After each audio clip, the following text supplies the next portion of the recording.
મોરબી સમગ્ર વાલ્મીકી સમાજ દ્વારા 11મો સમૂહ લગ્નનું આયોજન કરવામાં આવ્યું, જ્યારે મોરબી વાલ્મીકી સમાજમાં 14 જોડલાઓએ પ્રભુતામાં પગલાં માંડ્યા। આ સમૂહ લગ્નમાં સંતો, મહંતો, રાજકીય આગેવાનો ઉપસ્થિત રહ્યા હતા અને બહોળી સંખ્યામાં વાલ્મીકી સમાજના લોકો ઉપસ્થિત રહ્યા હતા। આ આયોજન સંલગ્ન સમિતિ મોરબી દ્વારા કરવામાં આવેલ હતું અને દાતાઓના સહયોગથી સમૂહ લગ્ન આયોજન ખૂબ જ સફળતાપૂર્વક કરવામાં આવેલ, જેમાં ઉપસ્થિત મોરબી માળિયાના ધારાસભ્ય શ્રી કાંતિલાલ અમૃતિયા તથા મોરબી મહાનગરપાલિકાના કમિશનર શ્રી સ્વપ્નિલ ખરે સાહેબ, આમ આદમી પાર્ટીના મોરબીના પ્રભારી પંકજભાઈ રાણસિયા, મોરબી જિલ્લા પ્રમુખ મહાદેવભાઈ પટેલ વગેરે ઉપસ્થિત રહ્યા હતા। Report by Himanshu Solanki, Morbi. મારું નામ ધીરજ રાઠોડ છે, પ્રમુખ કચ્છી વાલ્મીકી સમાજ ભુજ।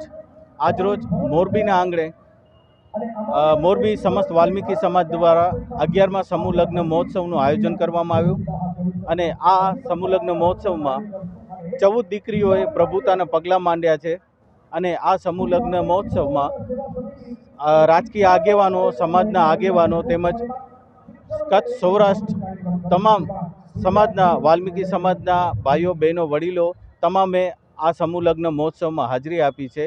આ સાથે દર વર્ષે મોરબી સમસ્ત વાલ્મીકી સમાજ દ્વારા આવા સરસ આયોજન યોજાય છે અને બહુ સરસ આયોજન આ ઘડવામાં આવ્યું છે।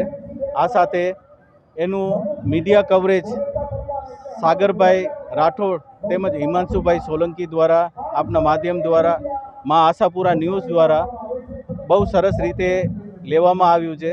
આ સાથે મુકામે 11મા સમૂહ લગ્નનું આયોજન કરેલ છે, તેમાં સમાજના સર્વે આગેવાનો તેમજ વડીલો, દરેક સમાજના પ્રમુખશ્રીઓ અહીં હાજર રહેલ અને આ સમૂહ લગ્નમાં દરેક શ્રી દાતાશ્રીઓ અહીં ઉપસ્થિત રહી અને 14 દીકરીઓને આશીર્વાદ આપ્યા અને આ સમૂહ લગ્નમાં દરેક રાજકીય આગેવાનો પણ હાજર રહ્યા હતા।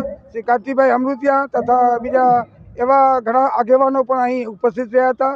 આ માંડવાની મોરબી વાલ્મીકી સમાજના સમૂહ લગ્નની આંગણાની શોભા વધારી છે। તેમજ અમે કચ્છ ભુજથી હું પ્રવીણભાઈ ગોરી, વાલ્મીકી સમાજના મંત્રીશ્રી, અહીં હું જાહેરાત કરું છું કે કચ્છ ભુજ મુકામે તારીખ 25/5/2025ના રવિવારના અમે પણ કચ્છી વાલ્મીકી સમાજ તથા સમસ્ત વાલ્મીકી સમાજ આ સમૂહ લગ્નનું આયોજન પણ અમે ભુજ મુકામે યોજેલ છે।